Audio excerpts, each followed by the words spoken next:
China के शहर Beijing में समर ओलंपिक्स की तैयारियां जोरों शोरों से चल रही थीं। पिछले कई सालों की कोशिशों के बाद आखिरकार इस बार चाइना को समर ओलंपिक्स 2008 होस्ट करने का पहली बार मौका दिया गया था। इसी वजह से चाइना इस इंटरनेशनल इवेंट को हर सूरत में बगैर रुकावटों के अंजाम तक पहुंचाना चाहता था, जिसके लिए $40 बिलियन यानी तकरीबन 3000 अरब रुपए खर्च करके न सिर्फ न्यू स्टेडियम्स बनवाए गए बल्कि दुनिया में अच्छा इंप्रेशन देने के लिए बीजिंग एयरपोर्ट को रेनोवेट भी किया और लोकल ट्रांसपोर्ट में हजारों नई बसेस भी ऐड की गईं। लाइट्स, जनरेटर्स, सिक्योरिटी, ट्रांसपोर्ट सब चीजें रेडी थीं, लेकिन फिर भी कुछ न कुछ गड़बड़ लग रही थी। ओलंपिक्स की ओपनिंग सेरेमनी में अब सिर्फ 2 दिन रह चुके थे। दुनिया भर की टीम्स बीजिंग पहुंच चुकी थीं, टिकट्स भी बुक हो चुकी थीं और पूरी दुनिया इस इवेंट का शिद्दत से इंतजार कर रही थी कि चाइनीज गवर्नमेंट को एक ऐसी खबर मिली जिसने उनके पैरों तले जमीन ही निकाल दी।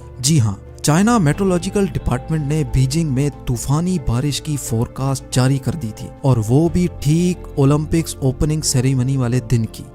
बारिश होने से पहले ही एडमिनिस्ट्रेटर्स पर यह खबर बिजली बनकर गिरी, क्योंकि जिस स्टेडियम में ये सेरेमनी होना थी वो था बीजिंग नेशनल स्टेडियम, और ये स्टेडियम ओपन एयर था।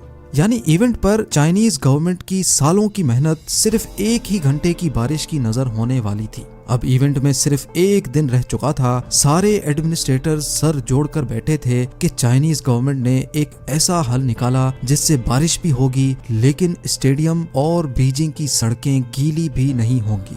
इस मसले से निपटने के लिए चाइनीज गवर्नमेंट ने क्लाउड सीडिंग नामी टेक्नोलॉजी का इस्तेमाल किया और इवेंट के दिन ही जब घने बादल बीजिंग की तरफ बढ़ रहे थे, उनको बीजिंग के बाहर ही बरसने पर मजबूर कर दिया, जिसकी वजह से इवेंट के वक्त आसमान बिल्कुल साफ हो चुका था। नाज़रीन, क्लाउड सीडिंग एक ऐसी टेक्नोलॉजी है जिसको इस्तेमाल करके दुनिया के किसी भी हिस्से में बारिश लाई जा सकती है। ये टेक्नोलॉजी काम कैसे करती है, कैसे अब इंसान के पास ये पावर आ गई है कि वो कहीं भी किसी भी वक्त बारिश ला सकता है, ये जानने के लिए जरूरी है कि हम पहले ये जाने कि बारिश होती कैसे है।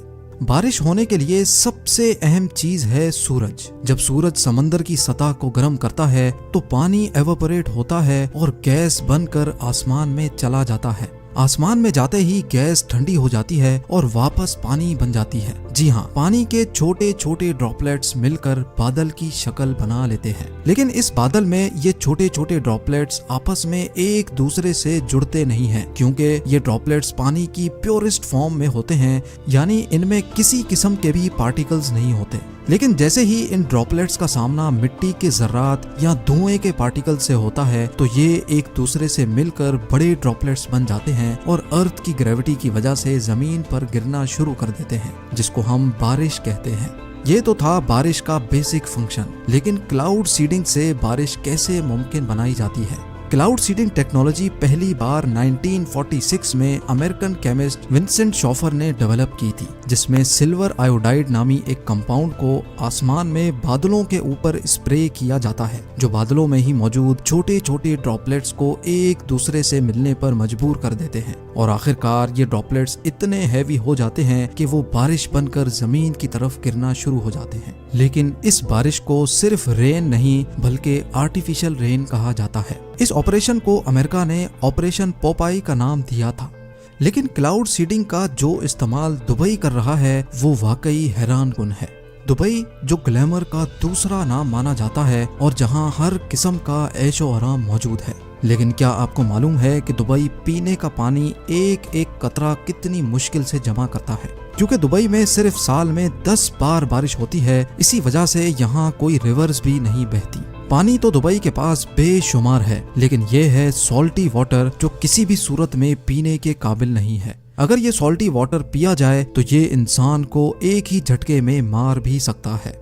तो आखिर दुबई पीने का मीठा पानी लाता कहां से है? इसके लिए दुबई में बहुत जायंट रिवर्स ऑस्मोसिस प्लांट्स लगे हैं जो समंदर के पानी में से सॉल्ट्स निकालकर उसको पीने के काबिल बनाते हैं। लेकिन ये सब इतना आसान भी नहीं है। दिन रात चलने वाले ये प्लांट्स रोजाना लाखों नहीं करोड़ों लीटर पानी फिल्टर तो करते हैं, लेकिन साथ साथ बेशुमार बिजली भी कंज्यूम करते हैं, जिसकी वजह से 1000 लीटर पानी फिल्टर करने की कॉस्ट दुबई को $60 यानी 4500 रुपए पड़ती है। इस खर्चे से बचने के लिए दुबई पीने का पानी भी क्लाउड सीडिंग के जरिए इकट्ठा करता है। जी हाँ, दुबई में हजर के पहाड़ों में एक डैम बनाया गया है जिसके ऊपर आसमान में दुबई गवर्नमेंट क्लाउड सीडिंग करती है। जब बारिश होती है तो बारिश का कतरा कतरा पहाड़ों से स्लाइड करता हुआ समंदर में जाने के बजाय इस डैम में इकट्ठा हो जाता है, जो ना सिर्फ पीने के काम आता है बल्कि दुबई इस पानी से बिजली भी प्रोड्यूस करता है। जहां फिल्टर प्लांट में 1000 लीटर फिल्टर करने का खर्चा 4500 रुपए आता था, वहीं क्लाउड सीडिंग से ये काम सिर्फ 75 रुपए में हो जाता है।